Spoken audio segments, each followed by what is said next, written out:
इस सावन के महीने में कुछ नियम हैं जो मेरे साधक भाई बहन आपको अपनानी चाहिए। उनमें सबसे प्रमुख नियम है कि हमें एक समय के भोजन का त्याग कर देना चाहिए या हल्का भोजन करना चाहिए। दूसरा नियम ये है कि हमें जो अगर हम साधक हैं तो हमको ब्रह्मचर्य से रहना चाहिए। एक नियमावली बना लो कि मैं इतने मंत्र का जाप करूंगा। जब आप श्रावण के महीने में अपने जाप की संख्या बढ़ा देते हैं तो आप कामदेव के लिए तीसरे नेत्र खोलने वाले बन गए। माने 2 नेत्र तो आपके हैं ही, जागृत है वो, लेकिन तीसरा जो नेत्र है जिसके बल पर महादेव ने कामदेव को भस्म किया, उस तीसरे नेत्र की ताकत आपने जोड़ना आरंभ कर दी। तो एक भोजन एक समय का करो या दोनों समय कर रहे हो तो सांझ के समय का भोजन हल्का कर दो। दूसरा, ब्रह्मचर्य से रहना आरंभ करो।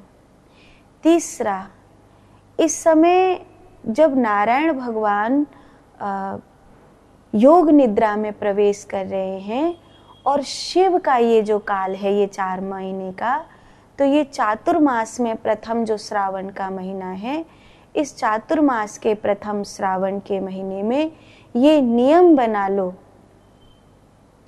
कि मैं अपनी श्वासों की धारा को ब्रह्मरंध्र में स्थापित करने का प्रयास करूंगा। आपने देखा होगा इस समय झूले डाले जाते हैं, तो झूले पेड़ पर डलते हैं, गीत गाए जाते हैं कि सावन का महीना है, हरियाली तीज है, झूले डल रहे हैं। ये झूला जो आपने बाहर के वृक्ष पे डाला है, ये झूला बाहर के वृक्ष पे डालने की परंपरा नहीं थी। ये झूला भीतर के वृक्ष पर डालने की परंपरा है। ये श्वासों का झूला है। माने सावन का महीना आ गया, अब अपने झूले को डाल लो, मतलब अपनी श्वासों को नाभि से ब्रह्मरंध्र तक और ब्रह्मरंध्र से नाभि तक पहुंचाना आरंभ कर दो। इसी से जीव से शिवत्व का भाव उत्पन्न होगा। यही है ठाकुर जी के हिडोले। ठाकुर जी हृदय में रहते हैं ना, तो ठाकुर जी के हिडोले यही है कि हृदय में रहने वाले ठाकुर जी सांस पर श्वास मंत्र की शक्ति से नाभि से ब्रह्मरंध्र और ब्रह्मरंध्र से नाभि तक, ताकि ब्रह्मा, विष्णु और महेश इन तीनों की शक्ति को हम पार करके रजोगुण, सतोगुण, तमोगुण तीनों के पार जा सके, जीव से शिव हो सके। इसीलिए सावन का महीना बहुत बहुत महत्वपूर्ण है। रुद्राभिषेक जानते हो? हम सब रुद्राभिषेक करते हैं, लेकिन एक सन्यासी की भाषा में रुद्राभिषेक क्या होता है? एक सन्यासी की भाषा में मात्र जल चढ़ाना रुद्राभिषेक नहीं है। माने आकाश से बरसने वाली विश्व ऊर्जा जब इस ब्रह्मरंध्र पर बरसती है और इस पूरे शरीर को विश्व ऊर्जा घेर लेती है, उसे कहते हैं वास्तविक रुद्राभिषेक। और ये ध्यान में होता है।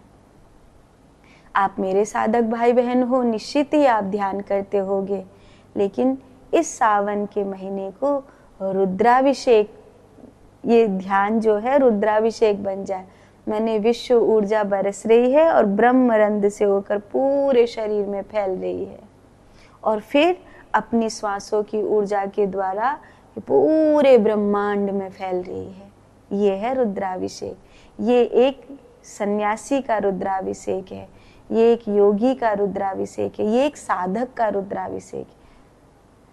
ये रुद्राभिषेक अगर आपको समझ में आ गया ना, तब तो आप जीव से शिव होने की ओर बढ़ जाएंगे, तब तो आप अपने कल्याण के मार्ग की ओर बढ़ जाएंगे, है ना। तो ऐसा रुद्राभिषेक होना चाहिए।